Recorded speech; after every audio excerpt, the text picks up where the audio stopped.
In a world already in ruins, Su-chin only wanted to survive. But at his lowest point, he was betrayed. His own girlfriend stabbed him and cheated right before his eyes. Just when he thought everything was over, he woke up again. But this time, he was no longer the weak Su-chin. He reincarnated and obtained the dimensional storage power capable of storing anything within it. With this power, Su-chin is determined to survive and take his revenge. This is the manhwa recap. The Doomsday. Chapter 1. The story begins with a helicopter patrolling the area. There's chaos in the city center. Suddenly, hot lava erupts from the ground, engulfing the entire city in flames. Meanwhile, everyone struggles to evacuate and find safer places, including a bus speeding through the streets. Inside the bus, the atmosphere is tense. Everyone looks traumatized, and not a single word is spoken. Moments later, a man in a green jacket murmurs softly, "There have been so many disasters lately. Last week, there was an earthquake, and just a few days ago, Mount Fuji erupted. Tens of thousands of lives were lost." Next to him, a young woman appears restless. She had to flee in a hurry and didn't have time to bring any essential items. Therefore, she plans to shop in the next town. The man in the green jacket speaks again. "I heard on the news that all essential supplies in other towns have been completely sold out. People must be panicking and buying up everything to survive." From the back of the bus, a man suddenly interjects. In a calm voice, he says, "These disasters are nothing. Be prepared, something far worse is coming. The end of the world is near." This man is Su-chin, our protagonist. The man in the green jacket and the young woman exchange glances. They don't believe Su-chin's words. They think he's just joking and trying to scare them. But Su-chin remains silent, staring ahead with a serious expression. Bad memories begin to fill his mind. Flashback, 1 month ago. While Su-chin was walking, the ground in front of him suddenly collapsed, releasing scorching heat. Immediately, a giant monster emerged from the ground, opening its wide mouth while its glowing red eyes locked onto Su-chin. At that moment, Su-chin, who worked as a food deliverman, could only stand frozen. His mouth hung open, but no sound came out. These monsters, they weren't aliens. They were animals and insects that had evolved due to excessive exposure to sunlight. In an instant, the entire world changed. Humanity no longer dominated the Earth's surface. A new world had been created, with new laws and rules. In this world, food supplies and essential goods became the most valuable commodities, more precious than diamonds. For a packet of instant noodles, people were willing to kill one another. For a single sausage, young women were willing to sacrifice everything. Back to the present. The young woman who was hesitant earlier now starts to feel afraid. With a trembling voice, she asks Su-chin to take her with him. But Su-chin remains silent. For him, food supplies are far more important than anyone else. He gets off the bus and walks toward the most crucial place to survive in such a world: the warehouse of essential goods and food supplies. To gain access to it, Su-chin deliberately signed up as a part-time worker there. Boss Wu, the warehouse owner, was known as a stingy and calculating man. He would even dock half the salary of any worker who was 21 seconds late. But Su-chin didn't care. He knew, soon, money would mean nothing. Standing in the middle of the warehouse, Su-chin takes a deep breath. Then, in a soft voice, he whispers, "Space? Open." A blue light suddenly appears in front of him, forming a portal to an empty and spacious void. His space skill automatically activates. Items in the surroundings begin sorting themselves. In mere seconds, the entire food supply in the warehouse vanishes. This is Su-chin's unique skill obtained after his reincarnation. Space, a dimensional storage with an extraordinary capacity. Su-chin had even absorbed 2 freshwater lakes into it as his water supply. And even more impressive, time inside that space had stopped. Food would always remain fresh. Even live fish could survive inside it. Su-chin opens his inventory to check his supplies. Rice, 210 kilograms. Cooking oil, 152 bottles. Fruits and vegetables, 310 kilograms. Mineral water, 220 bottles. Instant food, 375 boxes. Cooking spices, 95 boxes. Liquor, 186 bottles. Toilet paper, 320 rolls. Seeing that his supplies were sufficient, Su-chin finally breathes a sigh of relief. He is now ready to face the worst-case scenario. But just then, Boss Wu suddenly enters the warehouse. His eyes widen. The warehouse, which was supposed to be filled with tons of food, is now empty in just a few minutes. And there, Su-chin is caught red-handed. But instead of panicking, Su-chin simply smiles. Calmly, he says, "Yes, I'm the one who took everything." The boss was furious and ordered the staff to capture and beat Su-chin. Suddenly, Su-chin entered another dimension and escaped from the scene. He reappeared beside the building and successfully fled. This was Su-chin's second ability, incredibly useful in urgent and critical situations. The skill, called Space Jump, allowed him to move within another dimension over a distance of 3 meters. Finally, Su-chin completed his mission of shopping without spending a dime. However, his phone suddenly rang, and he received an emergency message from the government. Essentially, the government warned all citizens to be cautious, as the situation was becoming increasingly chaotic. Moments later, his phone rang again, and he received a call from someone. Immediately, Su-chin's expression turned sinister and angry. The caller was Jiang Shaoqian, a woman who might have been Su-chin's girlfriend. She demanded a guarantee of a house from Su-chin if he truly loved her. She said that if he didn't give her the house, he shouldn't expect them to get married. Without hesitation, Su-chin hung up on her. Su-chin harbored deep resentment toward his girlfriend. In his previous life, she had betrayed his love, playing with another man right in front of Su-chin as he lay dying and on the brink of death. She and her lover were gleefully enjoying themselves in front of Su-chin. As he was dying, Su-chin regretted everything. Why had he trusted a woman like her? That's why Su-chin held a deep grudge against her for daring to betray him and vowed to take revenge. Su-chin then called someone named Manager Lu. He wanted to sell his house rather than give it to his girlfriend. No problem, Yiqing sold it with a 50% profit, but Su-chin requested cash as payment. Su-chin went to meet Manager Lu, and there, his girlfriend and her lover were already waiting for him. Su-chin ignored his girlfriend, treating her as if she were nobody. Her lover became angry and demanded Su-chin hand over the house immediately, or else Su-chin would end up in the hospital tomorrow. Without hesitation, Su-chin grabbed the man by the neck and lifted him up. Then, with all his strength, Su-chin slammed the man to the ground. Su-chin's girlfriend tried to defend her lover, but Su-chin immediately slapped his noisy girlfriend. She was shocked and stunned. Su-chin had actually slapped her. Su-chin said, "Relax, you won't die just because of a little violence from me." Su-chin then entered the building and met Manager Lu. Manager Lu greeted Su-chin warmly. However, there was a cunning plan behind his friendliness.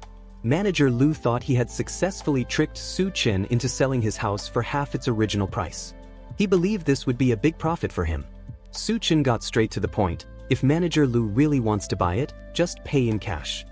Manager Lu then asked Su-chin to handle the paperwork first and sign the sales contract. Afterward, a notification appeared on Su-chin's phone. He had received cash totaling 700,000 yuan, or approximately $96,000. Once the transaction was complete, Su-chin left the place. Fortunately, Xanadu, the city Su-chin lived in, was far from the recent disasters. As Su-chin walked leisurely, he accidentally saw a poster on a utility pole. The poster advertised quick loans, disbursed in cash.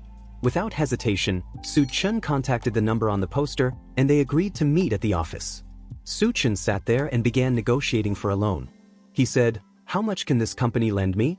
The boss of the loan office, Wang Haoyu, replied, "At most, Su-chin can borrow up to 500,000 yuan, or about $68,000, but Su-chin must provide his house certificate as collateral." Without much talk, Su-chin handed over his house certificate and said, "Add another 100,000 yuan, $13,000, and I'll give you this certificate." Su-chin also promised to repay the loan within a week. A notification appeared on Su-chin's phone, showing a deposit of 600,000 yuan, or about $82,000. After completing the transaction, Su-chin walked to a certain place, and his ex-girlfriend encountered him again. He headed to a hotel called Lucheng, because in his memory, only this hotel could withstand major disasters. Su-chin walked in and began observing the surroundings. A manager approached Su-chin, asking about his needs and whether he required assistance. Su-chin then ordered 1,000 banquet tables. The hotel manager was shocked by Su-chin's request. The manager tried to offer a better deal, and eventually, Suchin ordered 10,000 banquet tables, totaling 10 million yuan, or approximately 1.36 million US dollars. The manager then invited Suchin to complete the payment first, and Suchin also mentioned that he wanted to book the VIP presidential suite, the most expensive room in the hotel. Then, Suchin's ex-girlfriend and her lover came from behind and asked the manager, "What did Suchin just do here?" The manager explained that Suchin had just ordered 10,000 banquet tables for a wedding party. They couldn't believe it. How could Suchin do that? Could he be a nobleman? The manager was offended and showed proof of the transfer Suchin had made just minutes ago. Suchin's ex-girlfriend still hoped that the banquet party was for her. She even imagined herself as the queen of the banquet Suchin was hosting, taking advantage of Suchin's naive nature. Suchin still felt that he hadn't gathered enough money, and a crazy idea crossed his mind. He decided to start taking online loans. Next, Suchin downloaded over 80 online loan apps and began borrowing money. After hours of effort, Suchin finally managed to collect a total of 977,000 yuan, or approximately 133,000 US dollars, through online loans. Now was not the time to relax. Suchin had to think about how he could survive in the future. In the future, temperatures would become extremely harsh, either unbearably hot or freezing cold. So, he started making calls and ordered 2,000 tons of smokeless coal for the winter. Suchin also met someone to purchase another essential item. Yes, he met Boss Wu, the owner of an ice factory. Knowing that future heat waves would be extreme, Suchin ordered 2,000 tons of ice from Boss Wu for 800,000 yuan. As proof of his seriousness, Suchin transferred 10,000 yuan as a down payment to Boss Wu. The rest of his money, Suchin decided to spend on enjoying himself, because in his previous life, he had been so focused on work that he had forgotten to have fun. He had never even visited a cafe or enjoyed leisure time. So today, he decided to go to a restaurant and indulge in a luxurious meal. Afterward, he went to a karaoke bar and a nightclub, knowing this might be the last time he would see young women, as all such facilities would disappear when the world fell apart. Suchin enjoyed himself and got drunk with the young women there. The next day, Suchin was busy handling the items he had ordered from online marketplaces. Numerous large trucks lined up to deliver the goods Suchin had purchased. Not forgetting, Suchin also set up the banquet tables he had ordered from the hotel a few days ago. His self-centered girlfriend kept approaching him, and this time, Suchin instructed her to help carry the newly arrived items. Reluctantly, his girlfriend complied and helped move the goods that had just arrived. Suchin felt slightly entertained. This was just the beginning of his revenge for the wrongdoings of his girlfriend in his previous life. By the afternoon, all the items Suchin had ordered were neatly arranged. Suchin's girlfriend looked utterly exhausted, having spent the entire day carrying Suchin's endless stream of deliveries. Generously, Suchin handed out thick envelopes to the express delivery workers who had brought his goods. They were visibly delighted and thanked Suchin for his generosity. His girlfriend, panting heavily, asked Suchin, "Did you promise earlier to explain what's really going on?" Casually, Suchin thanked his self-centered girlfriend and ignored her completely. His girlfriend then asked, "Suchin, are you going to marry me? And what's the meaning of the banquet and the high-class hotel chefs here?" Suchin calmly replied, "Marriage? Well, that's a nice idea, but I've already sold my house and now I'm deeply in debt. So, do you still want to live with me?" His materialistic girlfriend shouted, "Suchin, you've played me. Don't expect us to get married." With a sinister expression, Suchin said, "I wouldn't dream of marrying a gold digger like you." Finally, his girlfriend and her companion left Suchin's place, vowing to return for revenge. Suchin remained calm, knowing that he had meticulously prepared everything needed to face the apocalypse. Suchin then locked the warehouse door to keep it hidden from others. He sorted all the items and automatically stored them in his dimensional storage. Space expands. That night at a hotel, Suchin's materialistic ex-girlfriend was seen trying to approach another man to exploit him. Coincidentally, Suchin was there, enjoying his meal. The men attempted to bother Suchin and teach him a lesson. However, during the commotion, a man appeared from behind. The man was Gao Chang, a successful businessman who also ran an underground gangster organization. The previously arrogant men immediately acted respectfully toward Gao Chang. Suchin and Gao Chang briefly exchanged glances, but it seemed Gao Chang had other matters to attend to. Gao Chang was meeting someone named Boss Sun. True to his word, Gao Chang brought a beautiful woman to Boss Sun. Boss Sun, being a sleazy man, invited the young woman, Duanya, to drink with him. Meanwhile, Su-chen was enjoying a glass of wine and the night view from his VIP room. It seemed the apocalypse was about to arrive. Elsewhere, at the hotel pool, Su-chen's ex-girlfriend's lover and his friends were having fun. Su-chen's ex-girlfriend and her friend also joined them for a swim. The lover eagerly invited Su-chen's ex-girlfriend to join him in the pool. From his VIP room, Su-chen kept observing, watching closely, until he finally raised his glass, welcoming the chaotic arrival of the apocalypse.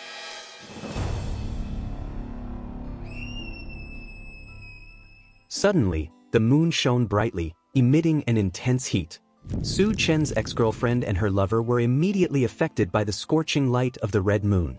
They ran for safety, their skins seemingly burning. Inside the hotel, people who saw them screamed, curious about what was happening. Su-chen's ex-girlfriend and her lover entered the room.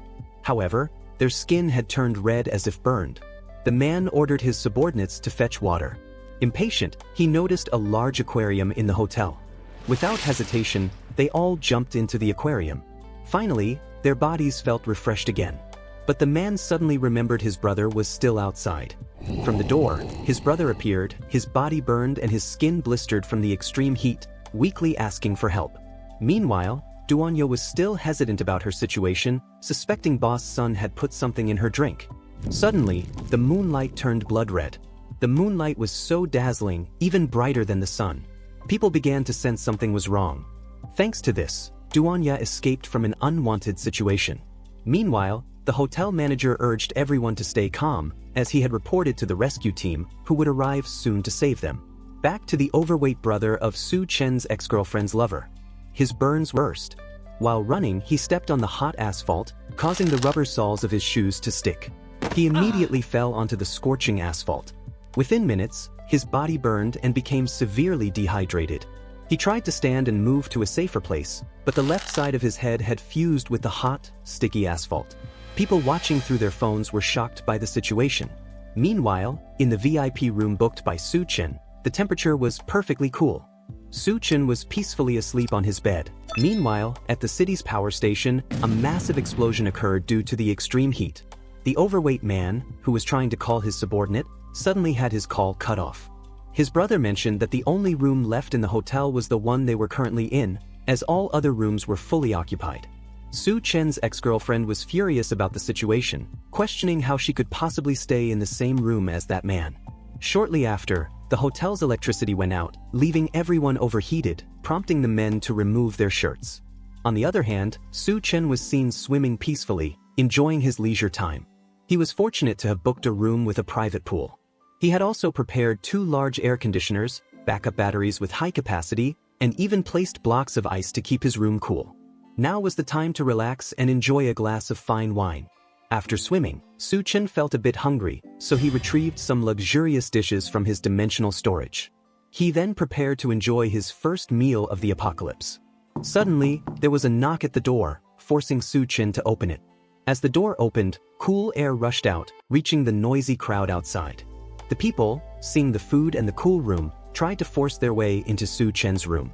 The overweight man confidently stepped inside Su-chen's room. But after just one step, Su-chen immediately shot the man in the stomach. The man was shocked by Su-chen's action, who shot him without hesitation. With a sharp gaze, Su-chen warned the crowd that if they dared to take another step into his room, they would die. Su-chen fired another shot at the overweight man, this time injuring his leg. Furious, Su-chen issued a final warning, counting to 3. If they didn't leave, he would kill them all. Meanwhile, Gao Chang was furious with the hotel manager for running out of food supplies. The hotel manager explained that a few days ago, someone had ordered 10,000 banquet tables, depleting the food stock, and the next shipment was supposed to arrive that day. Boss Wu, the most influential figure, demanded that the hotel manager hand over all remaining food to him. Everyone who heard Boss Wu's demand was outraged and tried to confront him. Amid the chaos, the overweight man pleaded for help, revealing that he had been shot.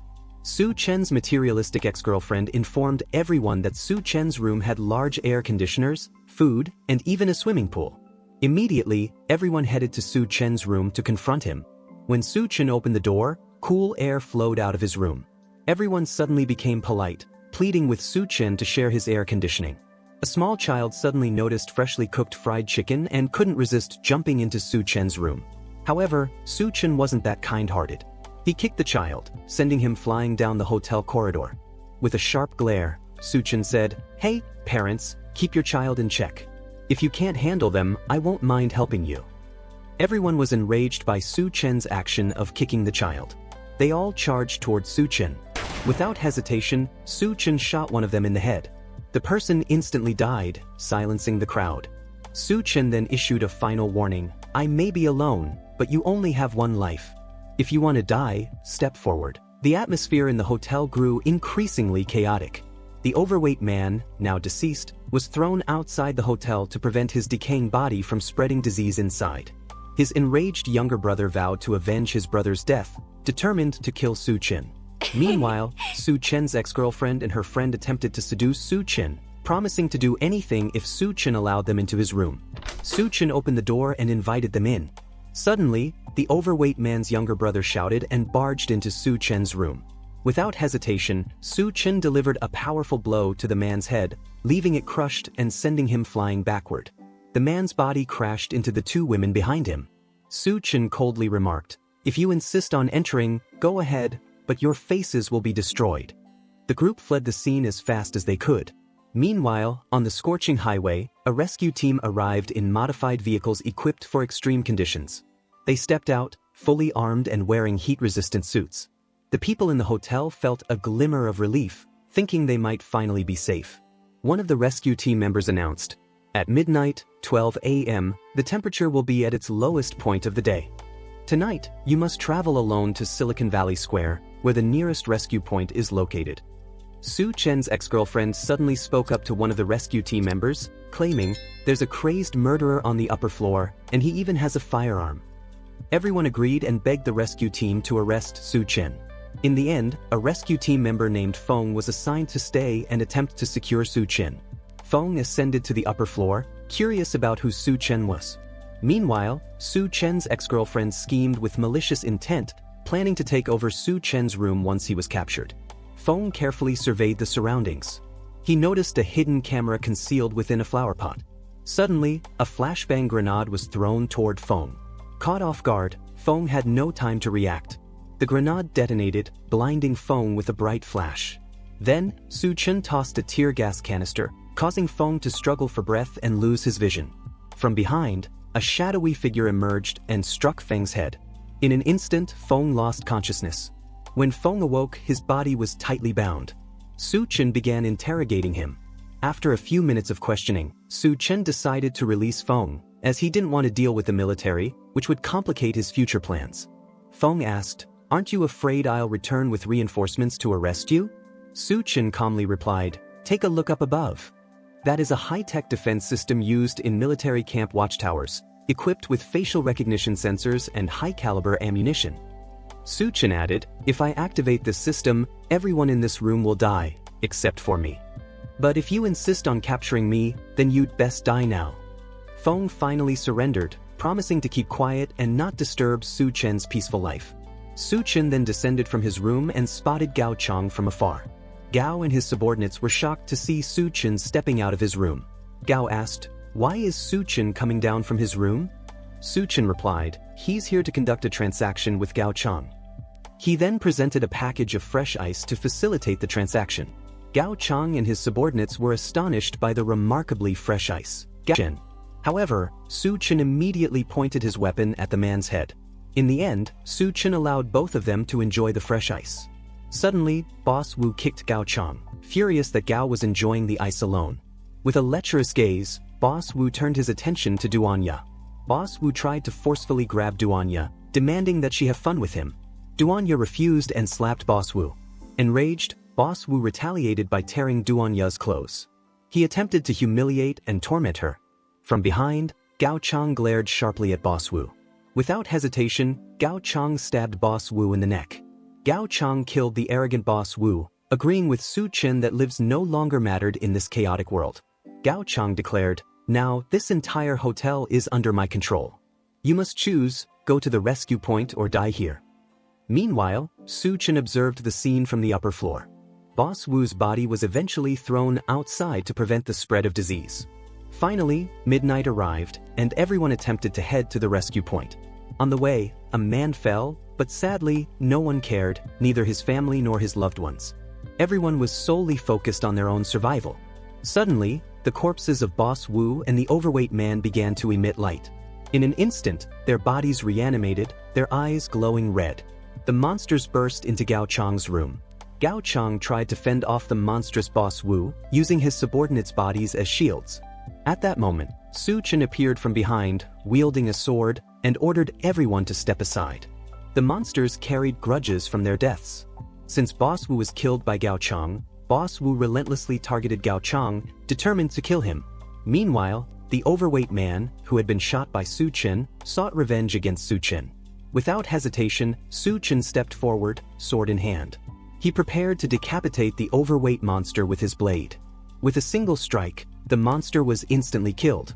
Defeated monsters left behind crystal cores that could enhance the physical strength of superhumans. After obtaining the crystal, Su Chen quickly fled upstairs, leaving Gao Chang and his companions behind. Su Chen remarked, "Enjoy yourselves with Boss Wu. You're free to do whatever you want." Panicked, Gao Chang grabbed his unconscious subordinate. Once again, he used the subordinate as a shield. Gao Chang threw his subordinate at the monstrous Boss Wu. Meanwhile, the crystal core needed to be purified before consumption. This time, Su Chen mixed it into his drink. Without delay, Su Chen drank it. Immediately, Su Chen reacted, screaming in pain as his body heated up intensely. Unable to withstand the pressure from the monster crystal, Su Chen fainted and lost consciousness. Meanwhile, Gao Chang and his companions managed to bring down the monster, though it was unclear whether it was truly dead. Unfortunately, they also destroyed their drinking supplies. A dispute arose as Su Chen's ex-girlfriend demanded meat, vowing to seduce Su Chen again if she was given some. Gao Chang glared sharply at the woman. Suddenly, Su Chen's ex-girlfriend's friend was restrained, and Gao Chang ordered the ex-girlfriend to choose her own meat. The ex-girlfriend realized she would have to eat her friend's flesh if she truly wanted meat. True to her cunning nature, Su Chen's ex-girlfriend approached her friend with a knife in hand. Without hesitation, she killed her friend. Her friend died instantly. Su Chen's ex-girlfriend smiled devilishly, vowing to kill Su Chen after consuming her friend. Even Gao Chang was slightly shocked by the incident. Gao Chang instructed his subordinates to find Duanya, who could cook. Meanwhile, Su Chen appeared to have awakened.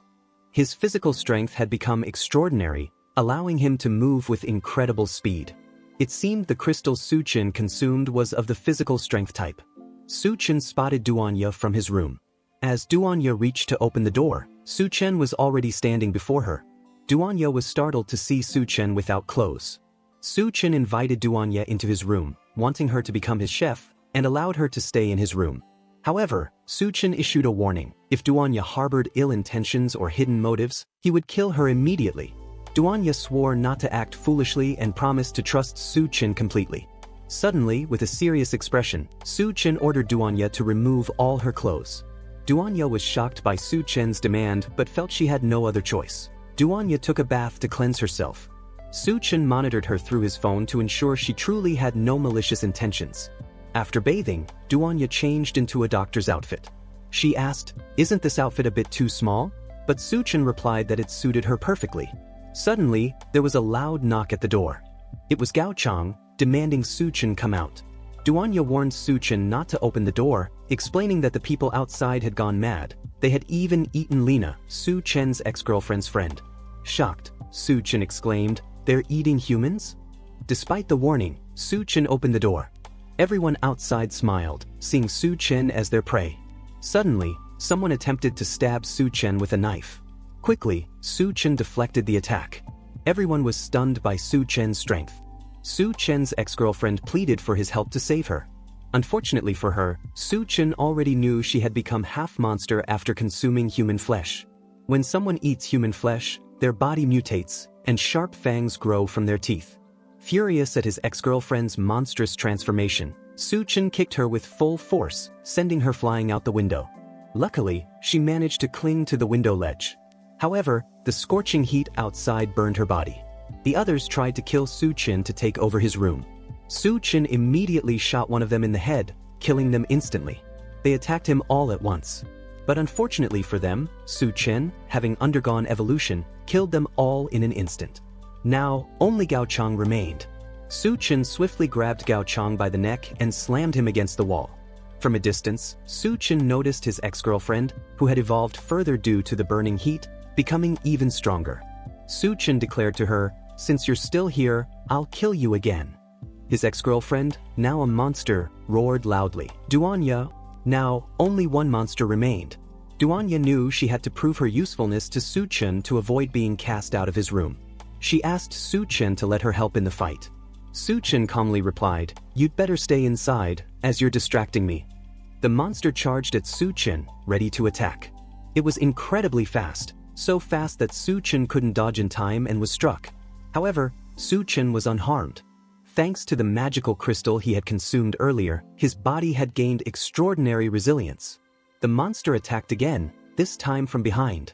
It bit Su Chen's shoulder, but his body was so tough that the monster's teeth couldn't penetrate it. Now it was Su Chen's turn to strike. He leaped into the air and grabbed the monster's arms. Then, Su Chen stomped on the monster's back. Standing atop the monster, Su Chen asked, "Are you ready?" With all his strength, Su Chen pulled the monster's arms, slamming it hard into the ground. But the monster wasn't dead yet. It began devouring nearby corpses to grow stronger. Its arms regenerated, and it appeared even more powerful. Su Chen smirked. "If it can regenerate, then I can tear it apart over and over again." Moving at full speed, Su Chen vanished from sight. Suddenly, he reappeared beside the monster, gripping its arm. Su Chen calmly said, "Let's see how many times you can regenerate." Brutally, Su Chen tore the monster's arms apart. Next, he ripped off its legs and tail. Yet the monster remained alive, quickly regenerating its lost limbs. And so it went on. Su Chen repeatedly tore the monster's limbs apart, inflicting unbearable torment. The monster, overwhelmed by agony, asked Su Chen, "Why are you doing this to me?" With a piercing gaze, Su Chen replied, "This is all for revenge." Su Chen ended the monster's life by stomping on its head. From afar, Duanya asked, "Is Su Chen okay?" Su Chen turned to her with a serious expression and said, "Are you ready?" Confused, Duanya asked, "Ready for what?" Su Chen embraced Duanya and said, "Ready for your reward, because I've killed the monsters and saved you." The next day, at the central rescue camp, Feng reported to his captain. "Captain, it seems many people are approaching the rescue point and heading this way." The captain double-checked and observed from a distance. It turned out they weren't humans but zombies that had been infected and were advancing toward the rescue camp. The horde of zombies moved closer and closer to the camp. Meanwhile, Su Chen appeared to be enjoying himself with Duanya. Afterward, Su Chen left the hotel and brought out the car he had prepared. On his journey, Su Chen's car was blocked by a group of armed individuals. Without mercy, Su Chen ran over the armed men with his car, leaving them behind without a second thought. Su Chen stopped midway and noticed a large sinkhole. Inside the hole was an underground area filled with hordes of zombies attracted to the sound of Su Chen's car. Unfortunately, Su Chen was only interested in fighting zombies that contained crystals to enhance his body. So, Su Chen left the zombies and continued his journey. This time, Su Chen decided to visit his university. He walked in casually and examined the surroundings. There, Su Chen was greeted by 3 armed individuals and 2 chain zombies. Su Chen offered fried chicken drumsticks in exchange for being allowed to pass and enter the university. The people became excited and demanded Su Chen toss the fried chicken to them. Complying, Su Chen threw the drumsticks onto the floor. Within seconds, the people scrambled for the fried chicken Su Chen had thrown. Unbeknownst to them, Su Chen had tied a string to the chicken, and while they were busy fighting over it, Su Chen pulled the chicken back with the string. Furious, the people protested and were outraged by Su Chen's trickery. Without further ado, Su Chen shot and killed them all. He continued his journey, leaving their corpses on the floor. Su Chen arrived at a laboratory in his university. Breaking the lock on the door, he forced his way inside. Su Chen investigated the lab, which smelled foul due to the numerous animal carcasses used for experiments. He stopped at one of the cages housing an experimental snake. The snake was known as the Golden Serpent King, and in the future, it would become a dangerous monster after mutating. Su Chen was slightly surprised to learn that the snake survived by consuming other snakes, which were also experimental subjects. Once evolved, its body would grow enormous, resembling a dragon. Su Chen inspected the snake closely and observed it in detail. He noticed the snake had already started evolving and appeared intelligent. Suddenly, Su Chen heard noises coming from behind the wall. It seemed the group he had killed on the first floor was now tracking him. The group demanded Su Chen come out and surrender. Su Chen stepped out of the room and calmly said, "I'm busy right now, so you'd better not disturb me." Suddenly, a woman charged at the armed group. In an instant, she eliminated and killed all of them. The woman was incredibly agile, snapping the necks of each person one by one. However, when she reached the last one, Su Chen pointed his gun at her head. With her agility, the woman disarmed Su Chen and took his gun. She attempted to snap Su Chen's neck, but his body was too strong, and she couldn't break it. Su Chen then captured the woman and began interrogating her. It turned out she was Bai Tsang, the captain of the Blue Tiger Special Operations Rescue Unit. Su Chen continued questioning her about the situation at the rescue camp. Bai Tsang explained that the rescue unit had evacuated surviving civilians, but infiltrators with malicious intent had blended in with the civilians, attempting to seize military weapons. Afterward, Bai Tsang pleaded to be released. Su Chen granted her request, instructing Bai Tsang to return and assist the civilians, and never to interfere with him again. Bai Tsang had come to the university intending to gather supplies and essentials to aid the civilians. Moved by Bai Tsang's good intentions, Su Chen agreed to help her. He retrieved a large sniper rifle with high-caliber bullets from his magical backpack. Meanwhile, in the university's administration building, a burly, imposing man was enjoying himself with young women while his subordinates stood guard with firearms. One of his subordinates reported to the boss that all forces were ready and they would surely seize the food supplies at the university. Suddenly, the door was kicked open. It was Su Chen who said, "Sorry, am I interrupting your conversation?" One of the men asked, "Who are you? How did Su Chen get in here when there are over 20 guards outside?" Su Chen casually replied, "Curious how I got in?" He raised his hand like a pistol and said, "This is how I got in." Suddenly, the head of the man in front of Su Chen exploded and shattered. Everyone panicked, unable to believe what they had just witnessed. Su Chen then threatened them, warning that if anyone moved, they would die instantly. The gangster boss was furious, visibly enraged. From a distance, Bai Tsang prepared to kill the gangsters with the sniper rifle Su Chen had lent her. However, Bai Tsang still couldn't believe Su Chen would attack them directly and alone. Suddenly, the room's curtains were tightly drawn.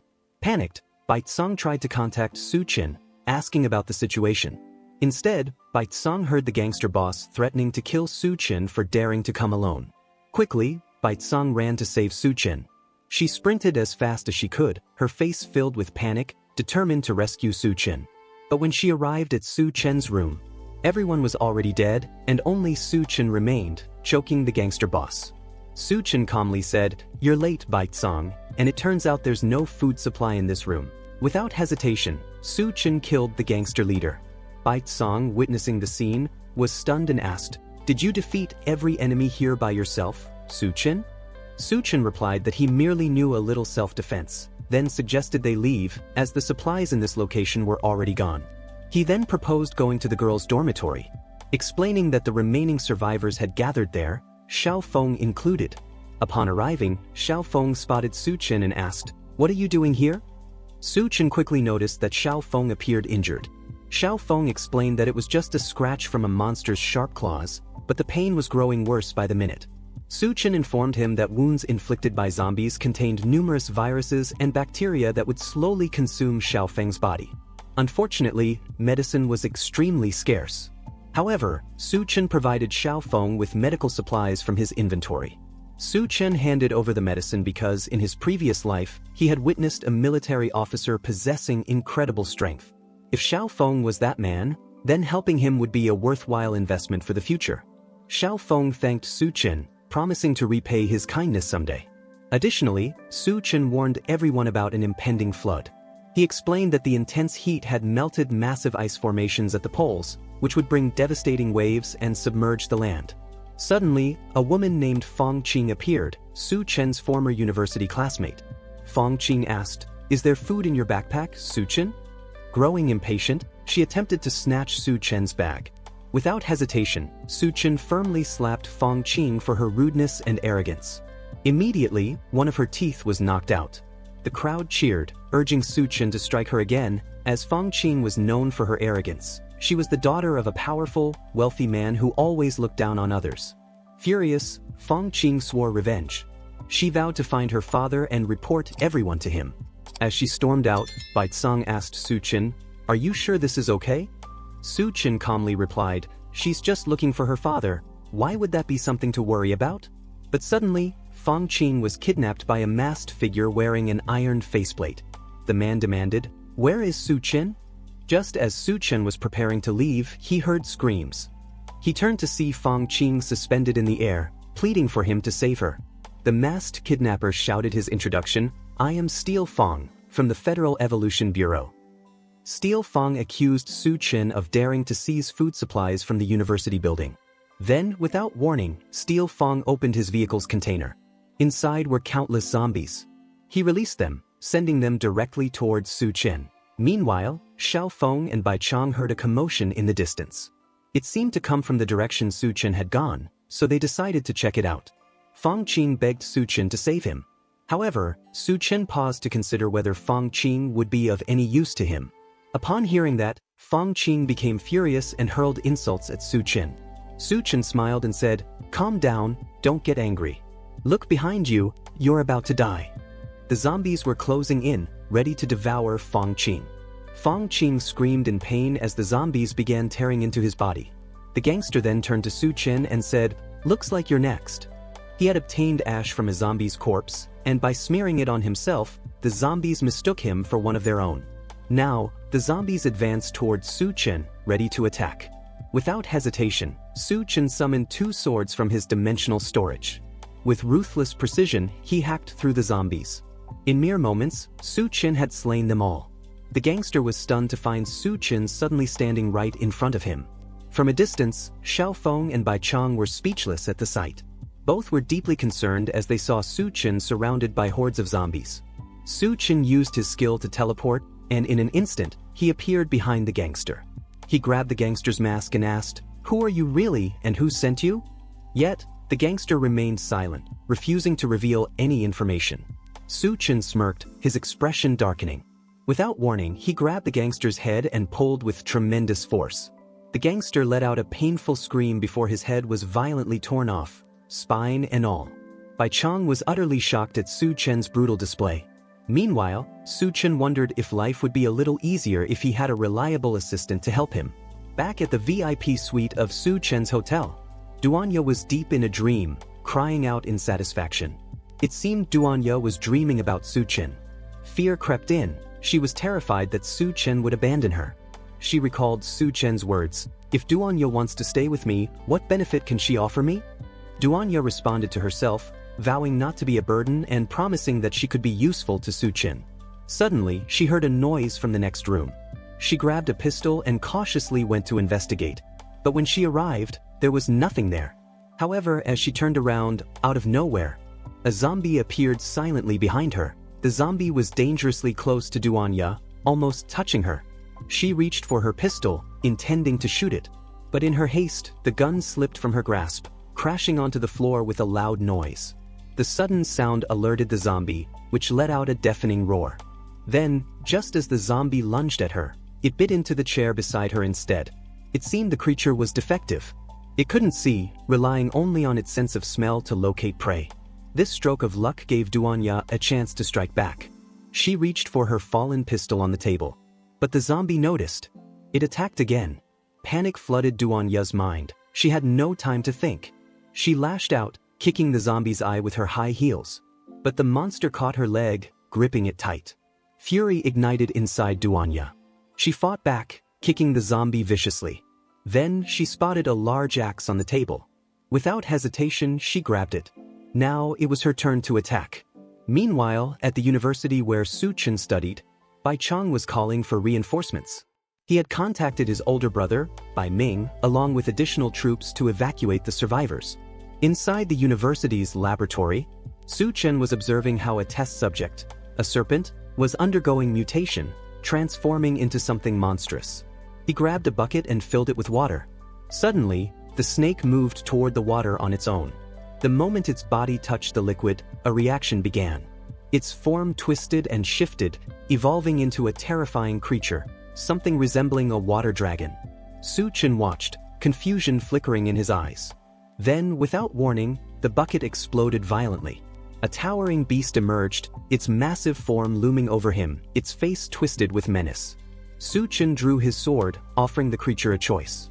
Would it submit to him and become his ally, or would it fight to the death?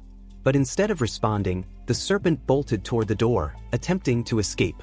It moved with blinding speed, slipping outside the building.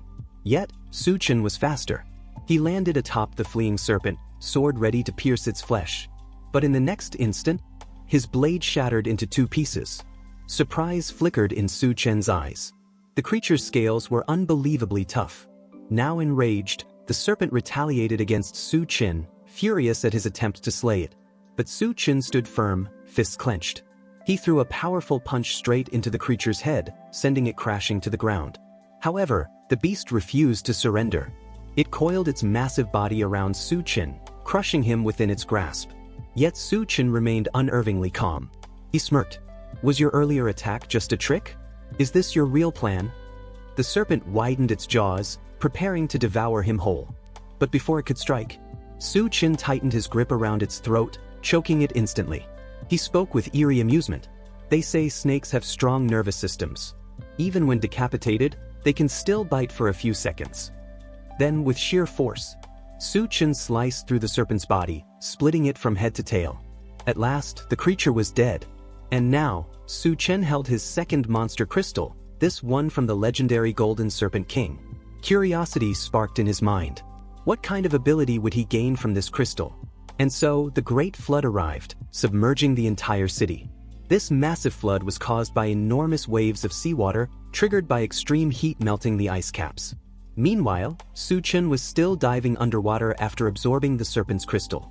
He discovered a new ability. Tiny scales now formed on his skin when he entered water, enhancing his strength while submerged. His eyes became more sensitive to light, as if shielded by a protective layer. But that wasn't all. Su Chen hadn't been using his lungs to breathe. Instead, he had somehow adapted to move underwater, possibly by breathing through his skin, much like some unique snake species. Curious, Su Chen surfaced to survey the situation. The flood was catastrophic. Nearly all the towering buildings were almost completely submerged. From his past memories, Su Chen recalled the various groups of powerful monsters that had taken over parts of the city after the disaster. In the northern part of the city, water-dwelling monsters known as the Drowned Maidens reigned. To the south, cannibalistic scavenger monsters had claimed the area. The western part of the city was ruled by the Rat King and his horde. As for the east, it was occupied by Gao Chang. However, Gao Chang was no longer a significant threat to Su Chen and didn't warrant much thought. Su Chen knew he had to keep growing stronger to survive in this ravaged world. He needed to find his next crystal. After a brief moment of reflection, Su Chen decided which monster to face first. He chose to confront the Rat King. His reasoning? It was possible that this monster hadn't yet evolved, just as the Golden Serpent King hadn't when Su Chen defeated it. Meanwhile, at the Green City Hotel, Duanya screamed, feeling an intense heat coursing through her body. It seemed she had successfully gained a new ability from the monster crystal she obtained after killing the zombie. Suddenly, she felt something slithering around her legs. Out of nowhere, a slimy, disgusting eel-like monster coiled itself around her. The creature tightened its grip and lunged at Duanya, attempting to bite her with its sharp teeth. Duanya fought back against the eel monster, but she stumbled and fell. To her horror, more eel monsters began to appear, slithering toward her. Duanya took a deep breath, trying to stay calm. She focused on using the new ability she had just acquired. She concentrated her gaze on the eel monster's body and noticed its weak spot, the brain inside its slimy form. With a loud, commanding shout, Duanya ordered the monsters to stop moving. Her newfound power intimidated the creatures, freezing them in place. Seizing the opportunity, Duanya grabbed a nearby axe and slaughtered all the eel monsters around her. When the battle was over, her body was covered in sticky slime. She needed to clean herself up. As she headed toward her room, someone suddenly appeared behind her. Startled, Duanya turned and asked, "Who's there?" It was Su Chen, returning after defeating the Golden Serpent King. Relief washed over Duanya. She had been so worried that Su Chen might never come back and leave her behind. But then she noticed something unusual. Su Chen wasn't wearing any clothes. Su Chen explained that the water outside was filthy, so he had removed his clothing. Eventually, the two of them bathed together, cleaning themselves up. While they were washing, Suchin asked, "Did you manage to gain a monster crystal ability?" Duanya, still unsure, replied, "Did you see my new power?" Suchin smirked and said he could only feel the heat from her breath. Confused by his remark, "What ability did you gain?" Though she hadn't fully mastered it yet, Duanya decided to practice on Suchin. Suddenly, she transformed into a stunning, regal figure, like a queen from a fantasy world. But when she tried to use her mind control ability on Suchin, she was shocked to find it had no effect on him. Suchin praised her ability, calling it impressive. As night fell, Suchin declared that they would work hard and enjoy themselves. The next morning, the sound of gunfire echoed through the air. It was Suchin training Duanya to use a pistol. He was teaching her how to shoot so she could defend herself against even stronger monsters. The next day, a boat could be seen gliding through the submerged city, navigating between the tops of sunken skyscrapers. On board were Suchin and Duanya. Duanya asked, "Are you sure it's fine for me to wear something like this?" Suchin casually replied, "It's fine. Even if you weren't wearing anything, no one would dare touch you." They were heading toward a laboratory building, with Suchin mentioning he wanted to meet an old friend. Soon, they arrived at a tall gated structure. Out of nowhere, a man began firing at them viciously. Suchin quickly acted to shield Duanya and protect her. The gate guard demanded to know who they were and why they had come. Suchin tried negotiating with the guard, but instead, the guard mocked him, suggesting that he leave Duanya behind and go back the way he came. In response, Duanya appeared with a plate of delicious pork. She said, "If you open the gate, this plate of tasty pork will be yours." In the apocalypse, such a luxurious meal was irresistible. Without hesitation, the guard ordered his companion to open the gate. The gate creaked open, and Suchin walked into the science and laboratory facility. Duanya attempted to use her mind control abilities on the guards, but it felt as though some mysterious force was blocking her power. The environment inside was chaotic. One of the guards explained that there were two factions here. The lower level housed the elderly and children, while the contributors lived in the upper levels. Suddenly, a small child accidentally bumped into the guard.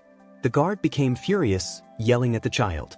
Moved by compassion, Duanya intervened to help the child. She handed the child a piece of bread, noticing how frail and malnourished they looked. But the child hesitated, asking, "What about you, Miss Duanya? Have you eaten?" Suchin reassured the child, saying, "Duanya's already eaten her fill, so don't worry about her." Finally, the child took a bite of the bread Duanya offered. Just then, Suchin heard approaching footsteps. 3 higher-ranking guards appeared, striding toward them with arrogance, angered by the aroma of delicious food. Suchin offered them the food as a gesture of goodwill. Without a second thought, they devoured the savory pork. The guard explained that if Suchin wanted to stay here, he would need to contribute and earn points to exchange for food. Suddenly, a large man approached silently and spoke. "If Suchin wants to earn lots of contribution points, why not work with me?" This man was Captain Gua. He offered Suchin free meals and a high-ranking position. But then, one of Gua's subordinates collapsed, unable to bear the weight of the massive chair Gua had been sitting on. Gua shot a sharp glare at his fallen subordinate, deeming him useless. Without hesitation, Gua grabbed a large spear and hurled it at his subordinate, instantly killing him. Turning back to Suchin with a smile, Gua remarked that he now had a vacancy and thought Suchin would be a perfect replacement. Suchin carefully observed Gua's strength, staring at him intently. Although Suchin didn't sense any physical power from Gua, the aura radiating from him was incredibly intimidating. Gua asked Suchin once more if he would accept the offer. Calmly, Suchin replied that he wasn't interested. Gua accepted the answer without fuss, stating that one day Suchin would come begging to him. But for now, Gua would leave peacefully. Duanya apologized to Suchin, admitting her mind control abilities couldn't penetrate Gua's mental defenses, they were far too strong. Suddenly, a man approached from behind Suchin. He invited Suchin to come with him for a moment. Suchin turned and asked, "Who is this man?" The man replied, "I'm Yao Pu Yuan, but you can call me Mio." Mio explained that he and Suchin were classmates at the Technical University. Meanwhile, in his private chamber, Gua instructed a guard named Lu Tao to monitor Duanya closely, and to ensure that she didn't leave the premises under any circumstances. Meanwhile, at the student dormitory building, Duanya and Suchin were trying to help the sick and unhealthy students. Suchin turned to Mio and asked, "Have all the surviving students gathered here in one place?" Mio replied, "Yes, of course. It turned out Tianyu was an old friend of Su-chen. The two embraced, and Tianyu's joy was evident. He was relieved that Su-chen had survived. Tianyu glanced to the side, and his expression shifted to shock. There stood Duanya, dressed provocatively like a bunny. Both Mio and Tianyu were stunned to see Duanya's outfit, especially since she had been their senior during school. Duanya hugged Su-chen and said, "I'm embarrassed to dress like this," pleading with Su-chen to let her change clothes. Su-chen nodded, granting her permission to change. Tianyu escorted Duanya to his private room so she could switch outfits. As Duanya prepared to change, someone suddenly appeared behind her. The stranger ordered her to stay still and comply with their commands. Duanya asked, "Who are you, and what do you want?" The woman revealed that she was merely following her boss's orders to bring Duanya to him. Duanya tapped into her abilities, attempting to control the woman's mind. She commanded her captor to release her.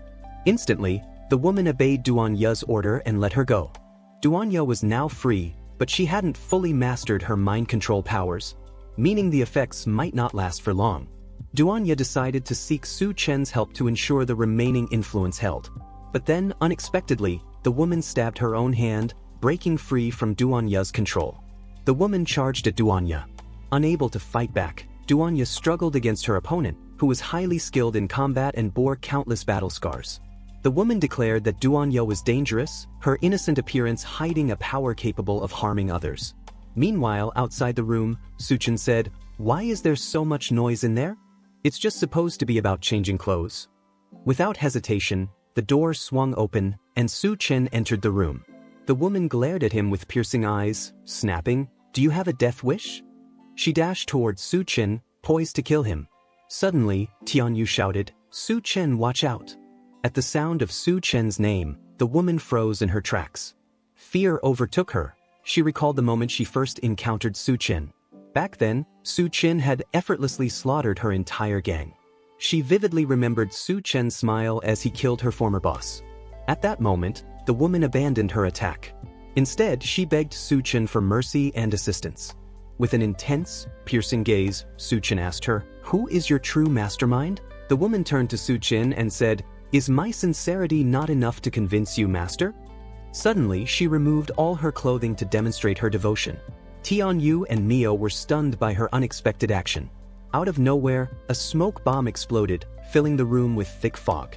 The woman seized the opportunity to attempt an escape. But unfortunately for her, Su-chen was faster. He effortlessly caught her again. She tried to threaten Su-chen, saying, "If you kill me, the little girl I saved earlier will be the next victim in the arena." Su-chen replied coldly, "Why should I care about any of that?" With a powerful throw, Su-chen hurled the woman out of the building, sending her plunging into the water below. Su-chen then urged everyone to check the situation at the arena.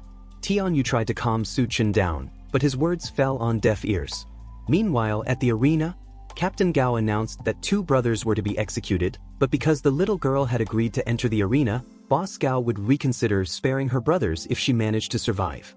From afar, her brother, who was hanging, shouted at her to run away. This was Xiao Mei, the little girl Su-chen had saved earlier in the story. She asked once more, "Will my brothers truly be freed if I survive?" Captain Gao smiled and said, "Of course, I always keep my promises. A man must honor his word." Suddenly, from behind, a massive rat with glowing red eyes appeared. Xiao Mei turned to get a clearer look. The rat roared loudly. It lunged forward, biting Xiao Mei's hand. Brutally, the rat dragged Xiao Mei away. Her brothers, 2 brothers. The brothers struggled for breath as the noose tightened around their necks. Meanwhile, Xiao Mei continued to fight against the rat. She raised her hand, gripping a wooden stick tightly. With all her strength, Xiao Mei stabbed the giant rat in the eye. The rat screamed in pain, releasing its grip on her. Xiao Mei immediately ran toward her 2 brothers. Despite her tears, she pushed herself to save them. But from behind, the enraged rat chased after Xiao Mei, furious at her attack. The rat stomped on Xiao Mei, slamming her into the ground. From afar, Captain Gao laughed loudly, clearly enjoying Xiao Mei's suffering as she fought to save her brothers. Xiao Mei could do nothing more. She was helpless and crying. Meanwhile, her brothers were on the brink of suffocation, the noose tightening around their necks. In her heart, Xiao Mei prayed for someone to save her. Suddenly, from behind, Su-chen appeared silently and struck the rat's head with such force that it was instantly severed. The rat collapsed, lifeless. Xiao Mei, still crying, was shocked by Su Chen's immense power. Mio and Tianyu were equally astonished. Captain Gao, who had been laughing moments ago, fell silent. But Su Chen showed no emotion. Killing had become a routine for him in this apocalyptic world. Boss Gao, however, was furious. Su Chen had insulted his prized rats. He opened the gates, releasing all his mutated rats, terrifying, massive creatures. In an instant, Su Chen effortlessly defeated all the massive rats. However, he was disappointed. He had yet to obtain the crystal he desired. Suddenly, a voice echoed from a distant speaker. It was a doctor named Dr. Lu, announcing that Su Chen was the next subject he required for his experiments. Dr. Lu ordered Tianyu and Captain Gao to capture Su Chen alive and deliver him to him.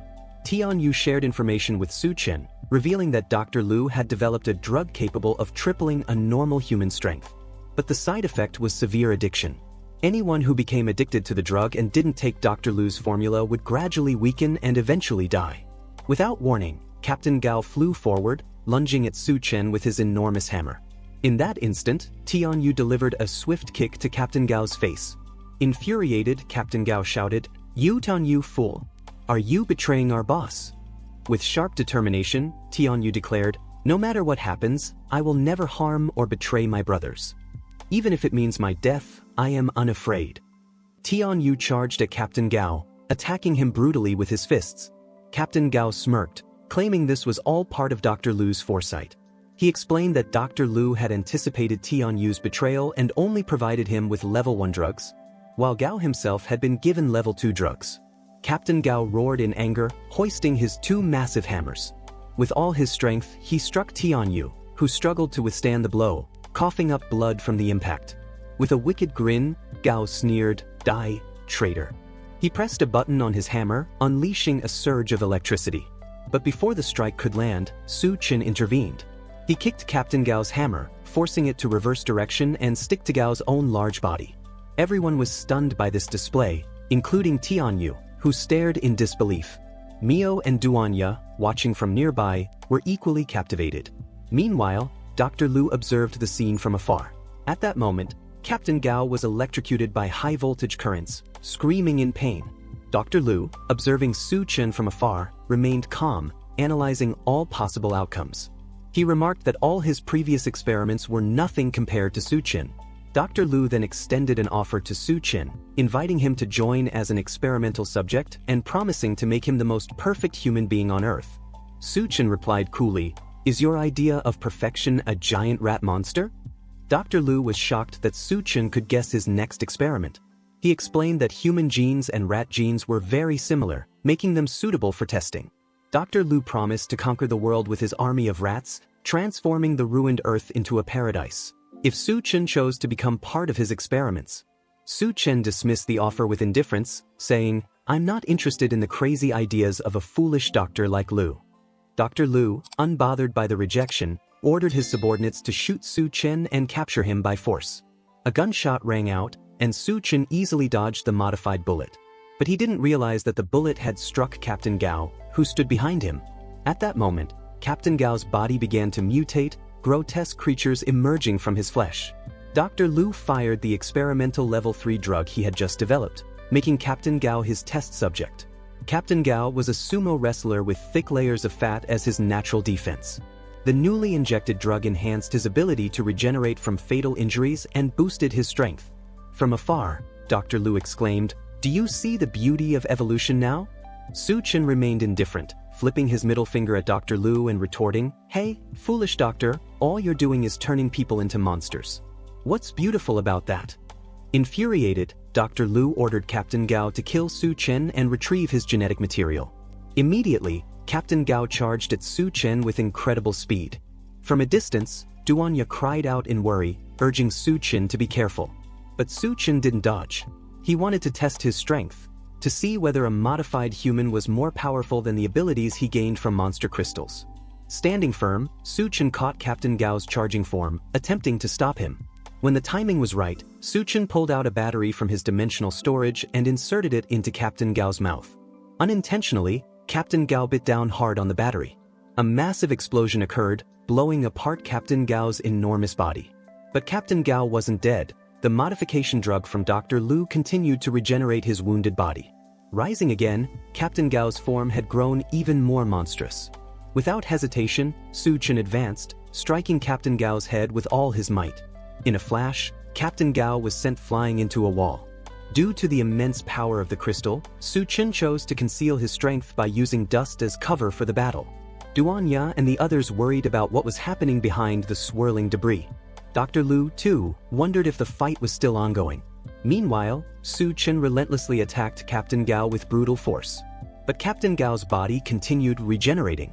Su Chen had prepared plenty of debris in his dimensional storage to combat monsters like Captain Gao. He unleashed piles of rubble, hurling them at Captain Gao's massive frame. From a distance, Duanya and Tianyu grew uneasy as they heard the sounds of heavy objects crashing, wondering what was truly happening. Gradually, the dust settled over the arena. At the center of the battlefield, Su Chen sat atop a heap of rubble and steel beams. Seeing Captain Gao defeated, Dr. Lu was seething with rage. He screamed in frustration and swore to kill Su Chen himself. Dr. Lu then unleashed all his experimental rats to confront Su Chen. The rat-human hybrids gathered together, surrounding Su Chen and his companions. Su Chen realized that the root of the problem was Dr. Lu. As long as Dr. Lu remained alive, these rats would continue to plague the ruined earth. So, Su Chen decided to leave the rat-human hybrids to Duanya and the others. Duanya gladly accepted the task from Su Chen, though she worried whether she could kill all the rat humans present.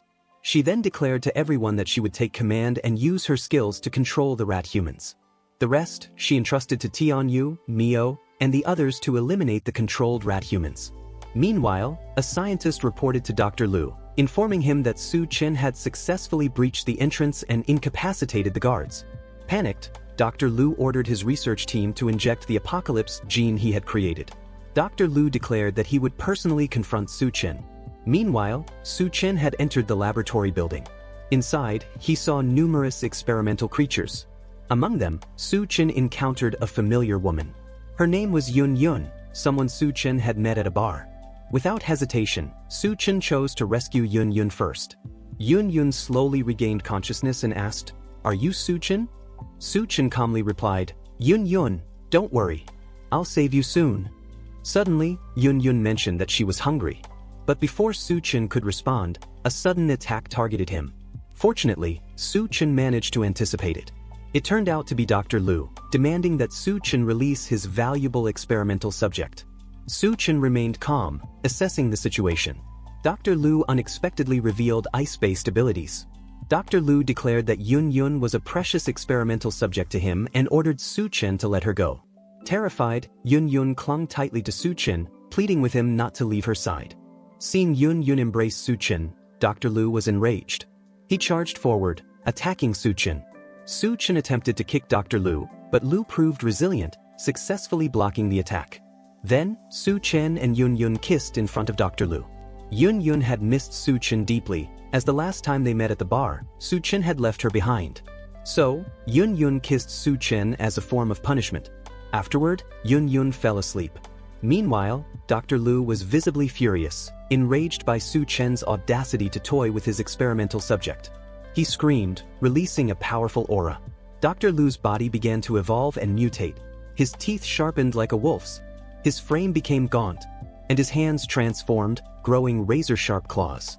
Dr. Lu had turned into a rat-human hybrid. Meanwhile, Su Chen remained composed, observing his opponent's strength while protecting the unconscious Yun Yun. Su Chen then told Yun Yun to rest for a while and eat a chocolate bar to regain her energy. Suddenly, footsteps echoed beside Su Chen. It was Dr. Lu, who had appeared next to him, ready to attack with his sharp claws. Filled with rage, Su Chen struck Dr. Lu with a single punch, instantly obliterating his body. Su Chen was puzzled. Why was Dr. Lu so weak? Yun Yun then asked Su Chen if the people downstairs were his friends. Su Chen replied calmly, saying they were indeed his friends. Afterward, Yun Yun got up and remarked that nothing in this world came for free, and she intended to help Su Chen's friends who were fighting below. She also warned Su Chen that Dr. Lu wouldn't die so easily, so he should remain vigilant. Suddenly, Yun Yun leaped from the tall building, directly into the chaos of the rat-human hybrids. Her body began to grow larger and larger until she resembled a giant. But the moment Yun Yun realized the people around her were rats, she screamed in terror. It turned out Yun Yun had a deep fear of rats. Out of disgust and fright, she stomped and attacked erratically. Meanwhile, Su Chen watched Yun Yun's chaotic battle from atop the building. From behind him, hordes of rats swarmed and attacked Su Chen. Remaining calm, Su Chen braced himself. But the rats continued to gnaw at him and surround him until, eventually, Su Chen was engulfed by the mass of rats. Out of nowhere, a hand emerged from the writhing swarm of rats. It was Dr. Lu, who had revived and absorbed Su Chen into his body. Dr. Lu smiled with satisfaction, pleased that his experiment had yielded a successful result. In the arena, the rampaging rats suddenly halted. All of them looked up at the tall building. There stood Dr. Lu, appearing as the king of the rat-human hybrids. All the rats knelt and worshipped Dr. Lu. Dr. Lu then commanded his minions to go on a rampage and kill all the humans present. The giant Yun Yun was overwhelmed by the attacking rats. Meanwhile, Tianyu and Duanya fought valiantly, striking the rats with all their might. A joyful grin spread across Dr. Lu's face. He was ready to dominate the world with the power of his rats. But suddenly, Su Chen's hand burst out from Dr. Lu's chest. Su Chen casually apologized for falling asleep. Then, Su Chen emerged from Dr. Lu's body and split the rat doctor's form in two. Su Chen also successfully retrieved the crystal core hidden within Dr. Lu's body. The situation on the lower floor remained chaotic, with the rat-human hybrids continuing to rampage and attack Su Chen's companions. Tianyu had reached his limit. The endless swarm of rats had drained him completely. He could no longer move his arms and was now struggling to breathe. Meanwhile, Yun Yun, who had transformed into a giant, had exhausted her energy, her stomach growling with hunger. Duanya, too, had depleted her stamina and could no longer use her mind control abilities. Suddenly, a shadow descended from atop the building. A massive creature landed on the ground, exuding an overwhelming, sharp aura of power. It was the Rat King. Duanya asked, "Who are you really? Are you Su Chen?" The creature approached Duanya and replied, "Don't worry, it's me, Su Chen. Don't be afraid." Relief washed over Duanya upon hearing that Su Chen had survived. However, the crystal core Su Chen had just absorbed was still in the process of fusing its energy. For now, Su Chen couldn't return to his human form. But he assured his friends, saying that his mental strength wouldn't falter under such pressure and that he would prevail. Moments later, the rat-human hybrid swarmed Su Chen, attacking him from every side. Yet Su Chen stood firm, glaring at the rats and commanding them to leave. Immediately, all the rats were intimidated and fled in fear, as though they had seen a truly fearsome creature. The rats scattered, utterly terrified.